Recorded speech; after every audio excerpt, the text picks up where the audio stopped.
Hey guys, welcome back to my channel. I hope you're all doing well. Today I made a short video of how to box braid. I'm going to try my best to explain in the simplest way without making it too complicated. The type of hair I'll be using today is connect long hair. This company I believe is called x-pression. There is a technique you can use to taper the ends of the extensions, so once you braid them it looks more natural. I didn't explain that technique in this video, but in the future I will make a short video on how to do hair pulling. To begin, you want to part your sections in squares, hence the word box braid. Depends on the size you want. Mine, like I said before, is a medium size, so you just want to part up the sections so you know exactly where you will be braiding. If you want to do small braids, then you would take smaller amounts of hair, larger braids, larger amounts of hairs, and split it into 3 sections. This is a technique that I use to install the extensions to my hair. There's many other ways to do it, but for me, this is the simplest way. After the extensions are separated into 3 strands, you're going to add your hair to the middle section. So the first strand will be just an extension, the second one will be your hair and the extension, and then the third strand will be just extensions. That middle section with the extension and your hair will be number 1.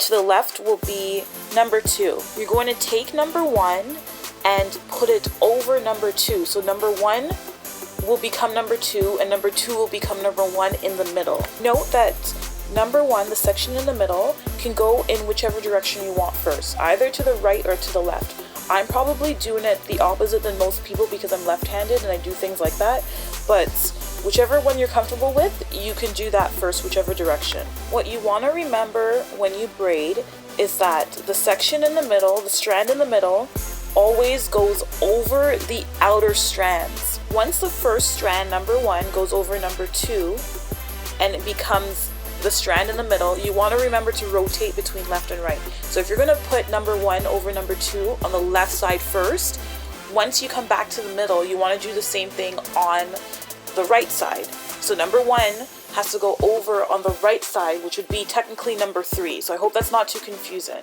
So you just want to continue that technique of putting the middle strand over the one on the left and then the middle strand over the one on the right. If you do the technique properly, there will always be a strand in the middle, and that's the strand you use as number 1, which goes over left or right, which would be strand 2 and strand 3.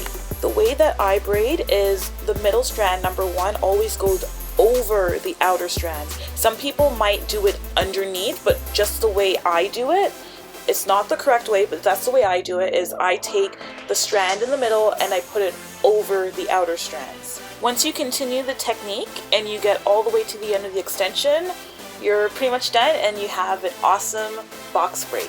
So I put a few more clips in there. I'm a visual learner and I'm sure many of you are as well. So I thought that watching a video slowed down would help you try and put together the instructions that I just gave you visually and would help you grasp the technique in this video. Once all your parts are completed, I like to process the hair in hot water. That just loosens up the tension. The braids tend to be really stiff once you braid them. When you process the braids in hot water, it loosens up the tension that makes the braids so stiff. I hate when they're stiff. And it also seals the ends so your braids don't unravel. That cute little pink mug that I have hot water in is actually one of my DIY projects I did. You can check that video out in a link below in the description box, of course. Yeah, it's a watercolor mug. It's really easy to make and makes really good gifts, so check that out as well. For this last part of the tutorial, I'm going to show you how I made my own hair jewelry. Sounds complicated? Very simple.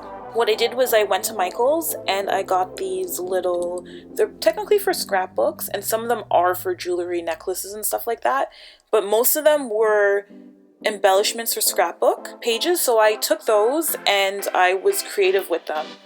I bent them, cut them into shapes that I wanted. This is a simplified version of the hair jewelry that I use on my braids. I will have a video up soon of how to do faux locks.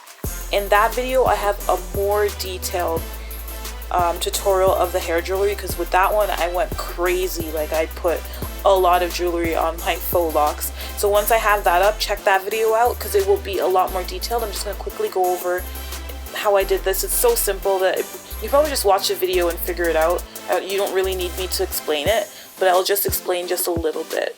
And what I'm going to use are a pair of art pliers just to curve the ends so that they hug the braid so they don't fall off. So you can just see me using the pliers to bend the ends around because the object is flat and you want to make it curved.